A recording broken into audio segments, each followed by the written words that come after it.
popcorn. You making popcorn? Uh-huh. I only eat popcorn at the movies. Well, I'm getting ready to watch a video. Really? What? Oh, just some scary movie. You like scary movies? Uh-huh. What's your favorite scary movie? That, guys, was a clip from the first few minutes of Scream. If you're not familiar with Scream and Ghostface, that was Drew Barrymore in probably the shortest role she had in her acting career. Welcome back to my channel, guys. Tonight I am going to talk about my favorite scary movies. And I'm probably going to let out quite a few because I don't have any one movie that is an absolute, for sure, favorite. There's just so many, too many to be honest. So I'm going to try to generalize a little bit, give you guys some ideas of the movies I do like, and I'll throw you a few hints on what I will be watching after I safely pass out Halloween candy on Halloween. Now, I'm sure many of you are familiar with Jason Voorhees and Michael Myers,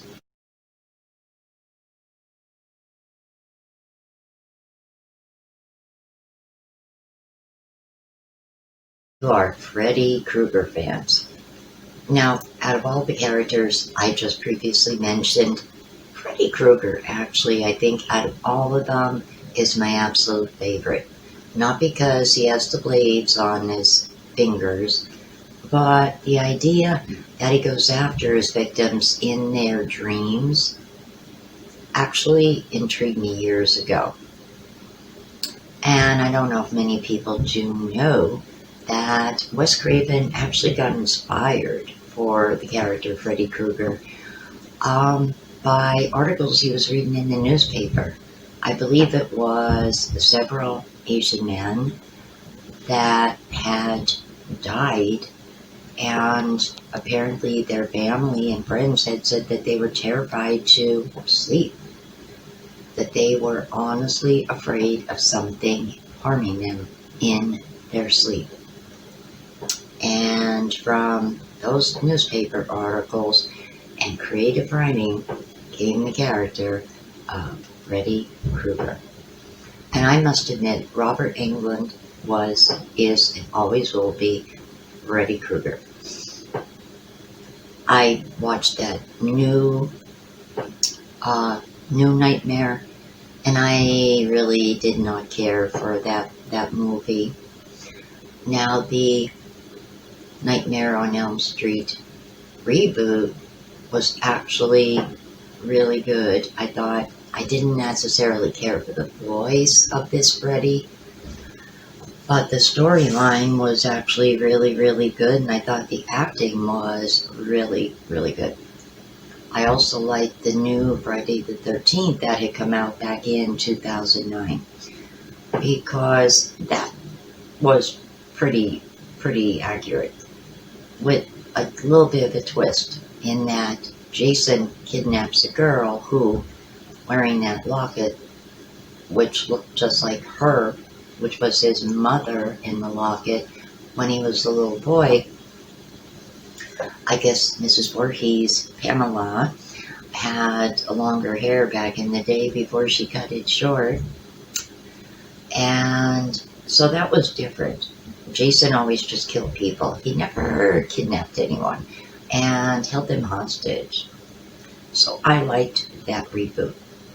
I also liked Rob Zombie's Halloween and Halloween 2 reboots, looking at Michael Myers from a different perspective of growing up in this crazy dysfunctional family and what may have created the monster that he became.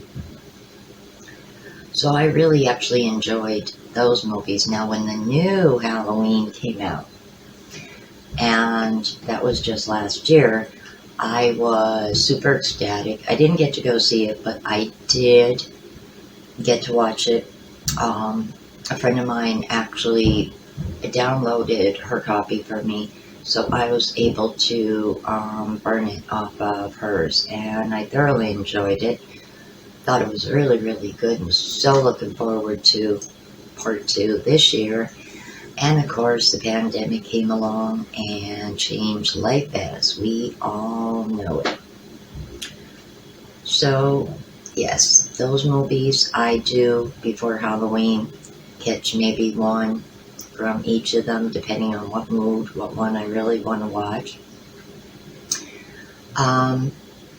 I also enjoy the Scream series of movies because Ghostface was something different, and I thought that they were well written, and each one I think had a different twist to it. I don't know if many of you know, but there is going to be another Scream coming. I've been trying to keep tabs on it. Not going to be Scream 5, although many of us might call it Scream 5 and might think of it as Scream 5. I'm thinking it's just going to be called Scream. It would be nice if it was a play on words like Scream Again, Scream Loud, something, but thinking they're just going to go with Scream. So that is going to be interesting.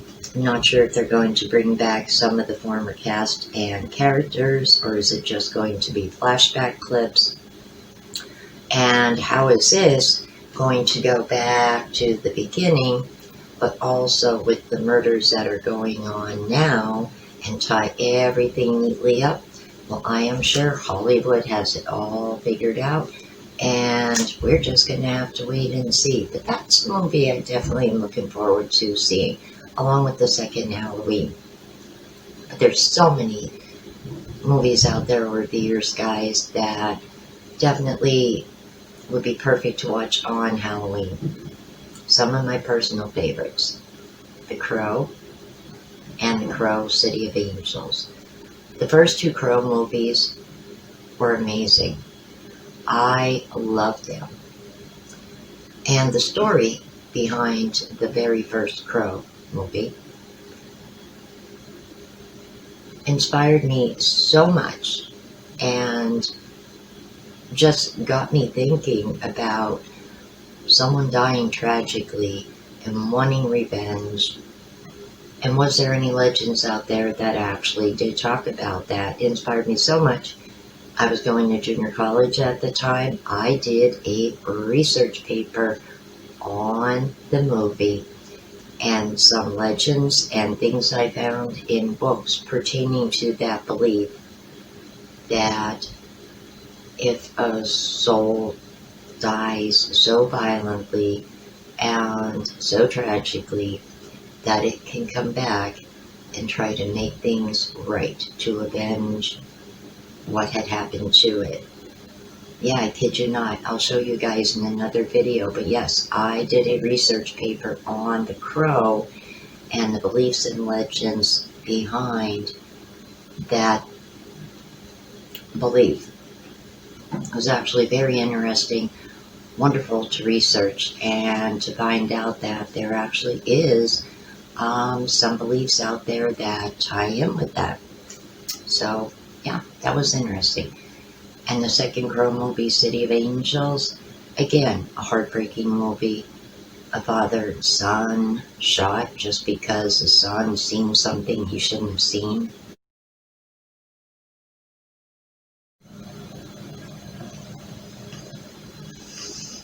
So let me go back, way back in time, many, many moons ago, in the land, far, far away, when I was a little girl. And Exorcist came out.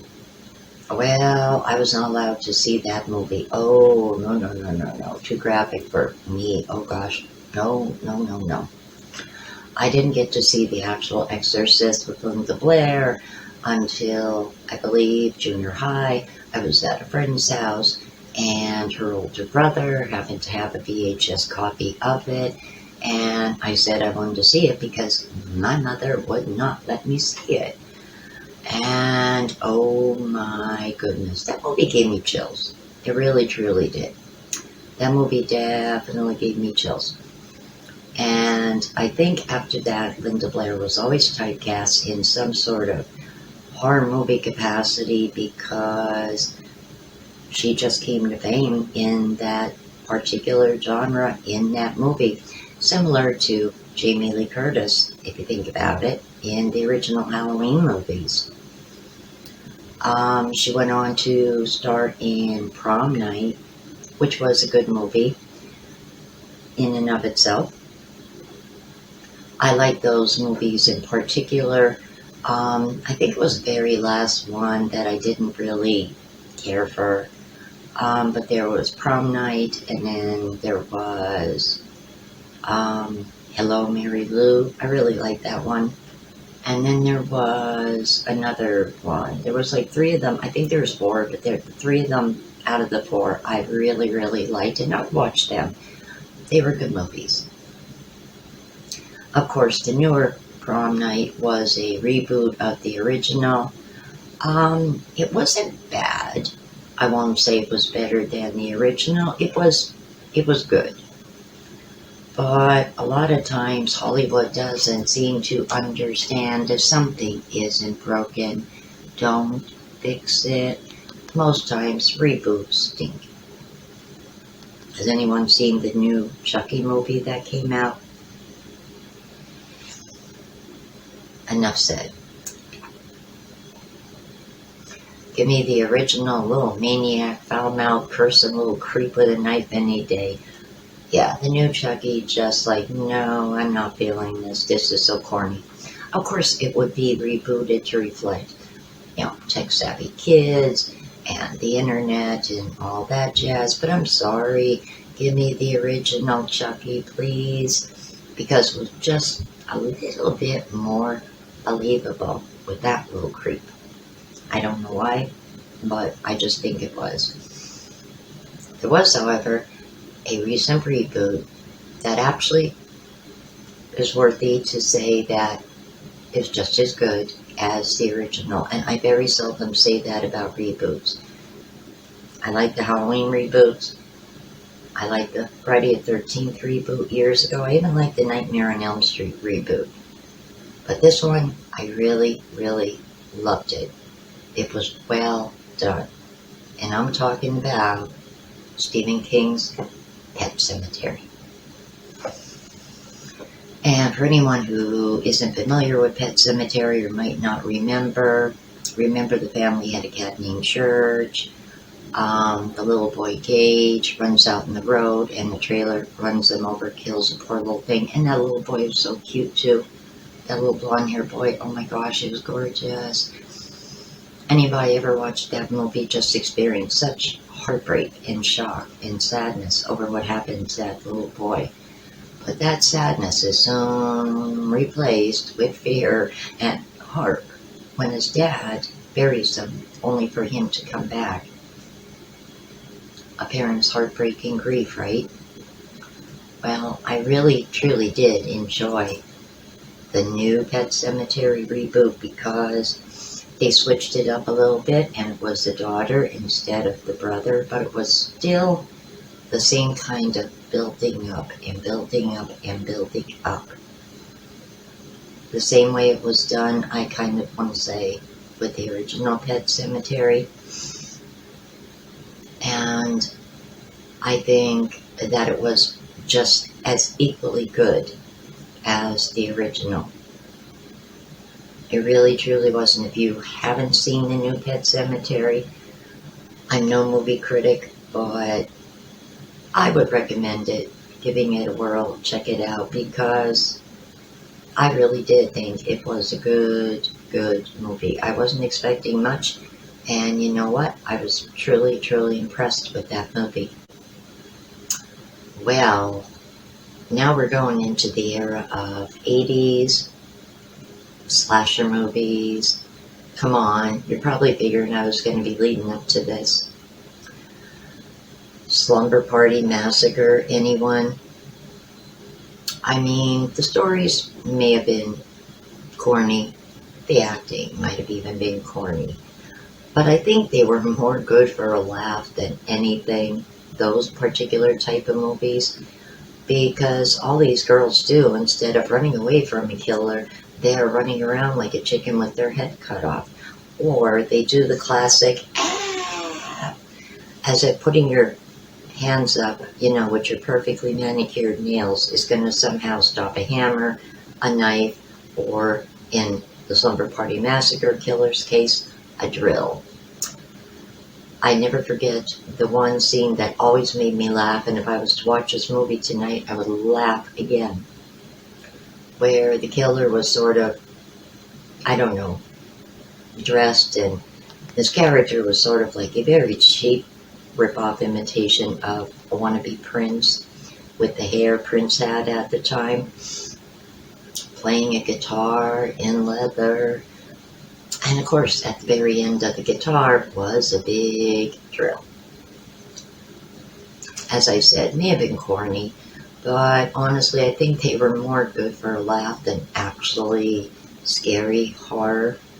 True horror that scares me is a little bit more different than some dead serial killer with a guitar with a drill on the end. Good older 80s horror movies here on YouTube. So sometimes it pays to just do a little search. You never know what you might actually find. So, what are some other interesting movies I like for Halloween? Well, I love vampires. And I love Eddie Murphy in Vampire in Brooklyn. That, I think, would be a good movie to watch for Halloween or leading up to Halloween. I thought he was amazing as a vampire. He was so darn good looking. And I don't know, he just played the character so darn good. Countless vampire movies out there that are definitely binge-worthy or worth watching on Halloween or leading up to it or even throughout the month. One of my favorites that I did get to go to the movies and see because by then I was a teenager and I was so looking forward to see it was Lost Boys. Sleep all day, party all night. It's great to be a vampire, or something along those lines. Kiefer Sutherland was amazing, I think, as a vampire. And I don't know, I liked Kiefer Sutherland years ago, back in the day. I thought he was so good looking and such a good actor. Another movie that's actually worthy of, this time of year actually too, and I almost forgot about it. Flatliners. I mean, think about the original, had a really good star cast.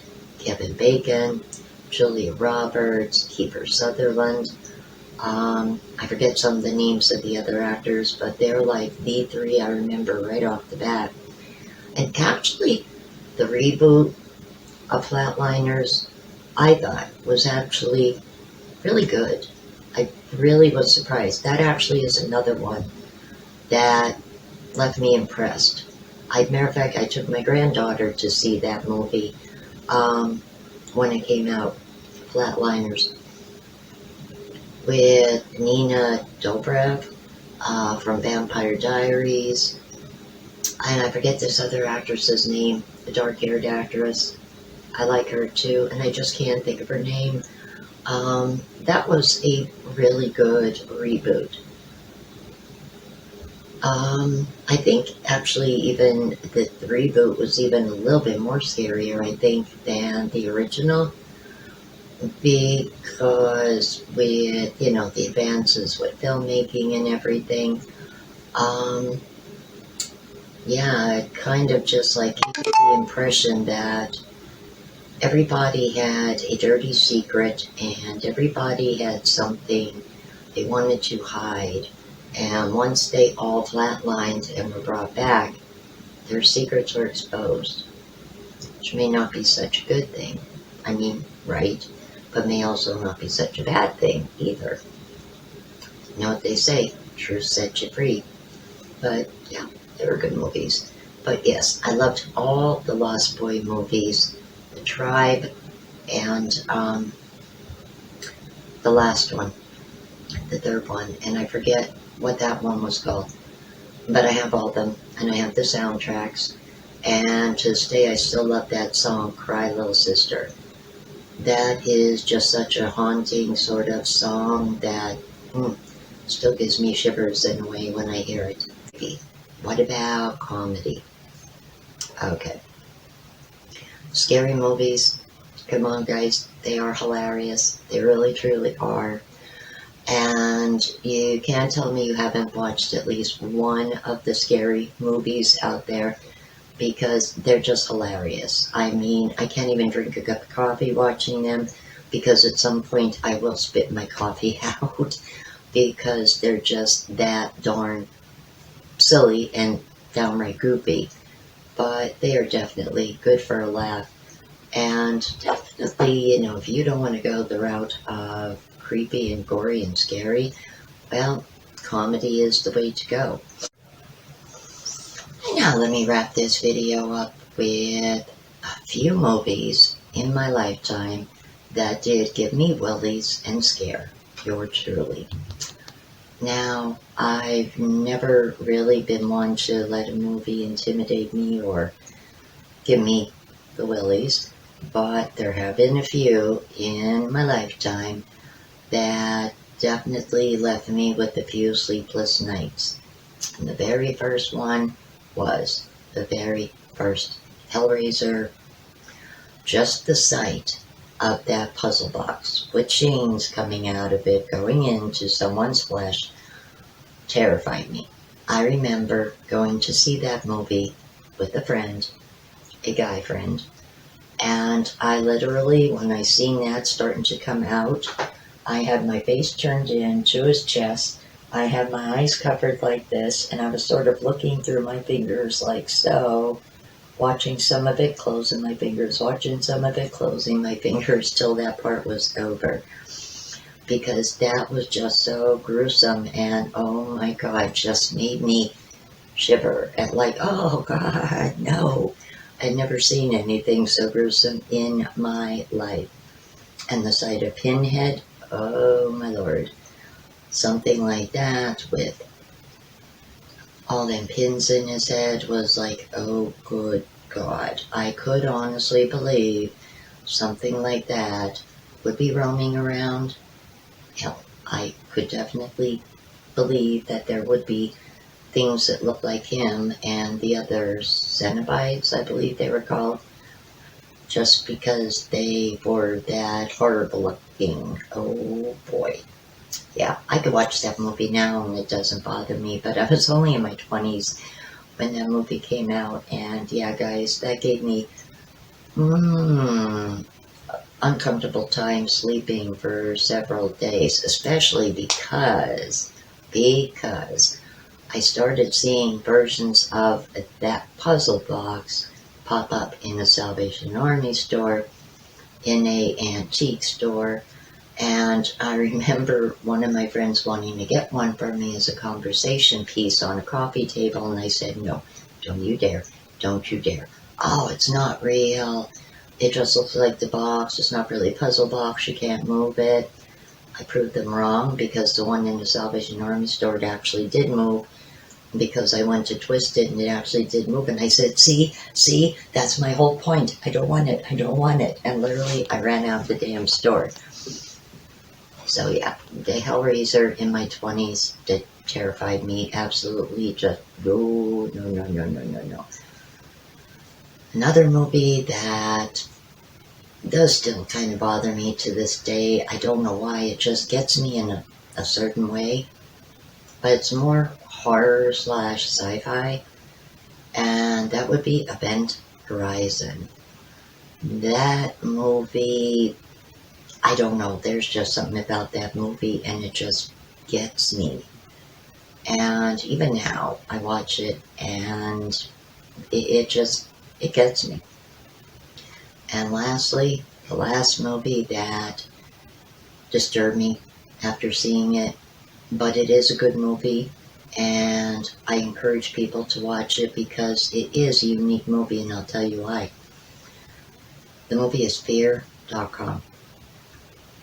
And I believe it was Ethan Hawke was in it, and he was a cop, trying to track down this creepy, I don't know if he was really a doctor, but this creepy guy who would kidnap women, and he knew what their biggest fear was, and that's how he would torture them with their biggest fear. And he had a website set up, and he would stream their tortures and make money that way. And the police were always trying to catch him, but he moved around so much, they were always 1 or 2 locations behind him. And the cool thing about this movie, though, was there was 2 stories going on simultaneously. The serial killer kidnapping women and torturing them online for money, and a ghost of the very first victim of this serial killer's that haunted the website that he actually streams these videos from. She basically went and found these people who were streaming the videos of these other women, and each of these people that were watching this live stream and stuff, she helped cause their deaths as revenge for them going online watching it, because she herself had been a victim. That movie chilled me and disturbed me, because there's so many whack jobs out there in the world, and it's been like prevalent with the advent of the internet that you hear of red rooms and obviously human trafficking, and one can't help but wonder, has something like that been going on for years? I mean, I would honestly believe, the way the world is today, that that has probably been a thing for years. Ooh, before I forget, an older movie from the 80s, how could I forget? It was a really cute vampire movie. Lauren Hutton was in it, 1985, 86. Jim Carrey was in it, Once Bitten. If you can get your hands on a copy of it or find it online anywhere to watch, that was a really cool movie. I believe I actually went to the movies to see that, or I watched it at someone's house. I do, in fact, actually have a copy of that. I have a pretty big movie collection, to be honest. But yeah, that was actually a good movie, too. So I hope, that I give you guys some ideas for things to watch, maybe remind you of something you haven't watched in a while, and please let me know in the comments below, what movies do you associate with Halloween? What are some of your faves? And what movies actually give you the willies? Halloween, Eve yourself. Well guys, if you like this video, please give it a big thumbs up, and if you haven't already, hit my subscribe button. Thank you so much for watching. Take care, be safe, and I will see you all on the next one. Good night.